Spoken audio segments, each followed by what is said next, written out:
Thank you so much. This is Moon Shin from Research Center for Endangered Species at the National Institute of Ecology. First of all, I would like to say that it's a great honor to be here in 2023 ILAS at Hankuk University of Foreign Studies HK Plus the International Conference. Today, I'm going to talk about endangered species conservation. What's happened to wildlife in the world, and what my country, Republic of Korea, has done to save threatened species. Oh, excuse me. Okay, this is the table of contents today. First, I am going to briefly look at some global status related to endangered species conservation. That says how serious the current extinction situation for wildlife is. Then we'll look at what the world, the United Nations has done for endangered species conservation recently.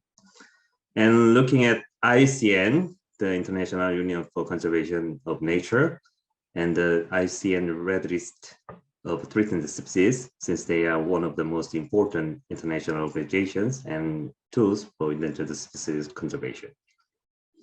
After that, I would like to introduce some information for endangered species and conservation efforts in Republic of Korea. Okay, let's start. You may know about IPBES, the Intergovernmental Science Policy Platform on Biodiversity and Ecosystem Services. IPBES is an intergovernmental organization established to improve the interface between science and policy on issues of biodiversity and ecosystem services. Now, according to IPBES Global Report, the global rate of species extinction is already at least tens to hundreds of times higher than the average rates over the past 10 million years, and is accelerating. Human actions have already driven at least 680 vertebrate species to extinction since 1500. And in the best studied taxonomic groups, most of the total extinction risk to species is estimated to have risen in the past 40 years. The proportion of species currently threatened with extinction, according to the IUCN's Red List criteria, averages around 25% across the world. More than 40% of amphibian species, almost a third of reef-forming corals, sharks and shark relatives, and over a third of marine mammals are currently threatened. Many countries and governments recognize how serious the current situation is, and they also understand the importance of biodiversity and endangered species conservation. So they agreed to make targets for that. As a result, each biodiversity targets were set in 2010. The Aichi target were established by the Convention on Biological Diversity, CBD, in an effort to protect and conserve the biodiversity, including endangered species conservation. The Aichi targets are an ambitious set of global goals aimed at protecting and conserving global biodiversity. The Aichi biodiversity targets were included in the strategic plan for biodiversity for the 2011 to 2020 period adopted by the 10th meeting of the Conference of the Parties of the CBD. Target 12 is directly related to endangered species conservation. Target 12 said that by 2020, the extinction of known threatened species has been prevented and their conservation status, particularly of those mostly in decline, has been improved and sustained. Unfortunately, according to an assessment by the United Nations, none of the 2020 Aichi targets were met. You can see the national status and national targets on the slide. Only 35 countries out of 196 countries met or exceeded the target until 2020. The framework for biodiversity and its Aichi targets expired in 2020. So parties to the CBD started discussing on the post-2020 Global Biodiversity Framework in 2019. And following 4 years of development negotiations, CBD adopted the Kunming-Montreal Global Biodiversity Framework on December 2022. It's post-2020 GBF, and it replaces the Aichi targets. The agreement took place at the second part of the fifth Conference of Parties, COP15, held last December in Montreal, Canada. The framework is made up of 4 global 2050 goals and 23 global 2030 targets, which are broken up into 4 broad topics in alignment with the goals. This includes biodiversity conservation and restoration, nature's contribution to people, assess the benefit sharing and tools and solutions for the mainstreaming and implementation.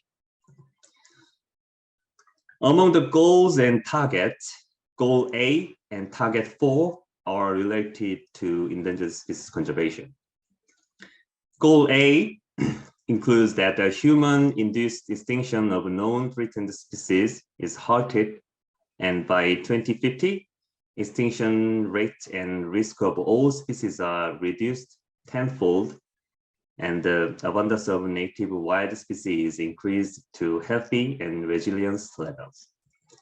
And Target 4 says that ensuring urgent management actions to halt human-induced extinction of known threatened species and for the recovery and conservation of species, in particularly threatened species, to significantly reduce extinction risk. I think even though it still seems hard to achieve, the new goal and target are relatively realistic compared to Aichi Target 12. Now I would like to talk about IUCN and Red List.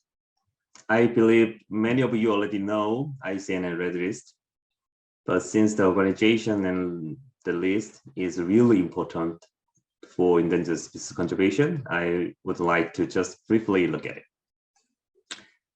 IUCN, the International Union for Conservation of Nature, is a membership union uniquely composed of both government and civil society organizations.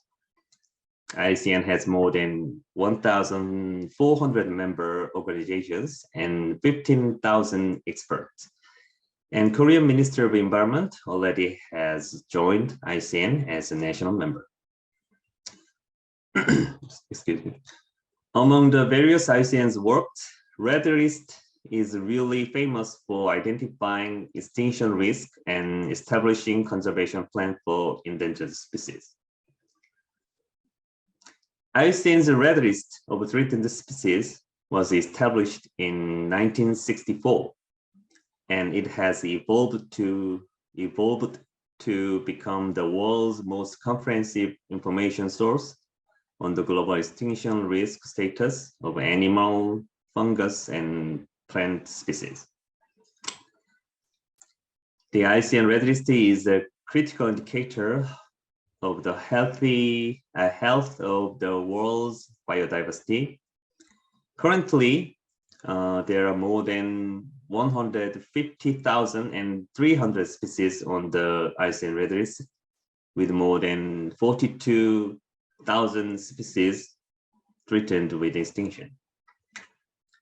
Red list is divided into 9 categories from extinct to not evaluated, except data deficient and not evaluated cases. 7 categories shows the global extinction risk status of species. CR means critically endangered, and EN means endangered, and VU means vulnerable. They are threatened categories that needs immediate conservation efforts to save them from extinction in the wild. This slide is about current global extinction risk in the different species group from red list data. As you can easily recognize, estimate of percentage threatened is quite high. On average, more than 25% of the assessed species are endangered. What's worse is that the extinction risk still kept increasing in many parts of the world. So before we mitigate the risk, we need to stop increasing the risk first. That seems more realistic targets for now. Now let's talk about endangered species in Republic of Korea. Many kinds of wildlife in Republic of Korea are endangered because of human-induced threats, just like many other civilized and advanced countries. Climate change, habitat destruction by development, and pollutions are considered as major threats for wildlife in Korea. In the Republic of Korea, endangered species is legally protected by Wildlife Conservation Act. There are 2 different classes for endangered species designation. Class 1 is for the species that already face extinction due to tremendous decrease of its population because of natural or artificial threats. Class 2 is for the species that could face extinction in near future if threats are not eliminated or mitigated. If you remember the ICN red list categories, class 1 is like CR and EN categories, and class 2 is like VU category. In 1989, for the first time in Republic of Korea, 92 species are designated as an endangered species that is protected by law.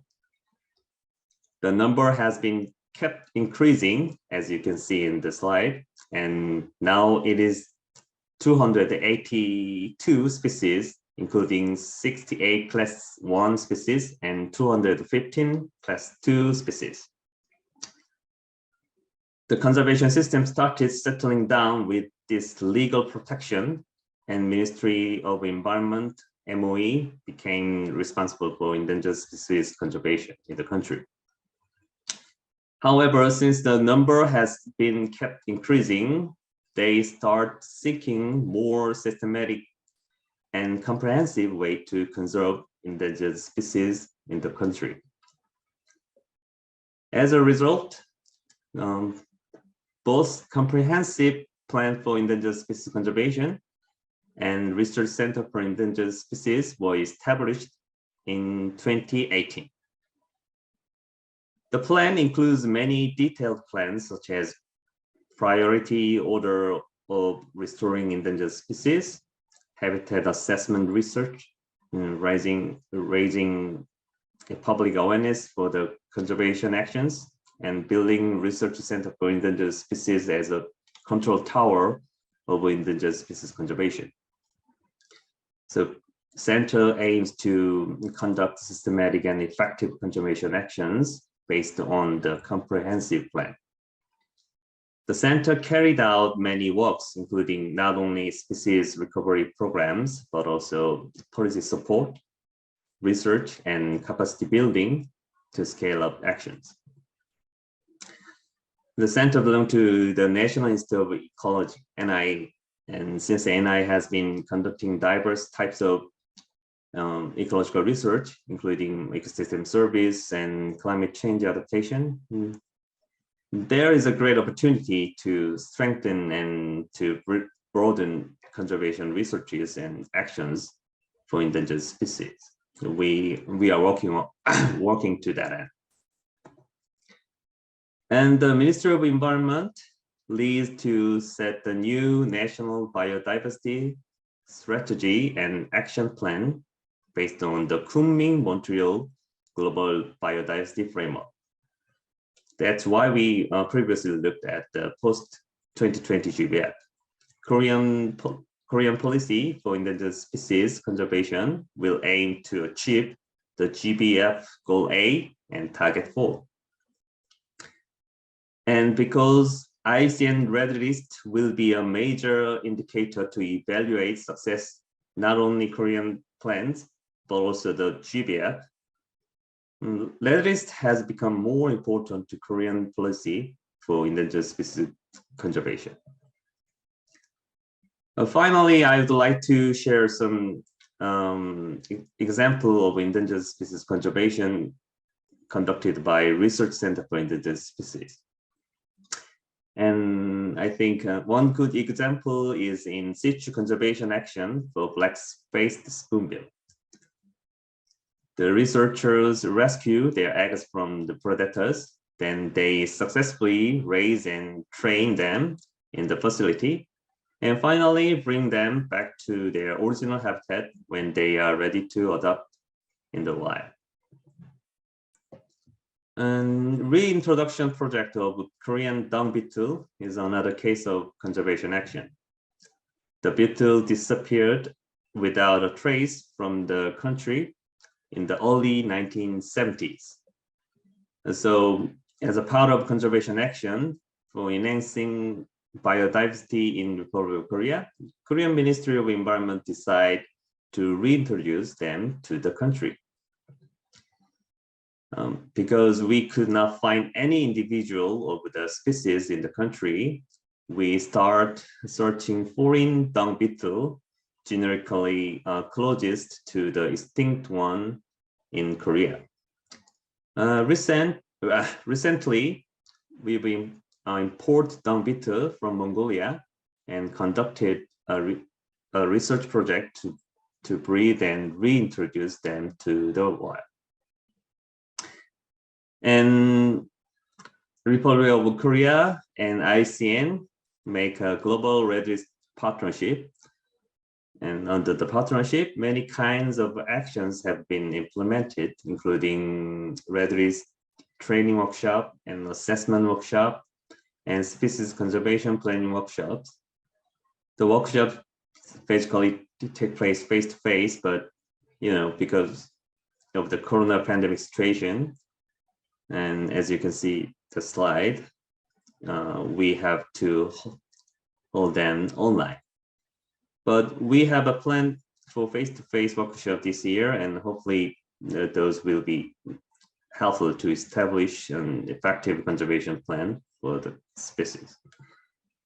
Okay, that's it. That's all for what I prepared for this session. Thank you very much for your listening.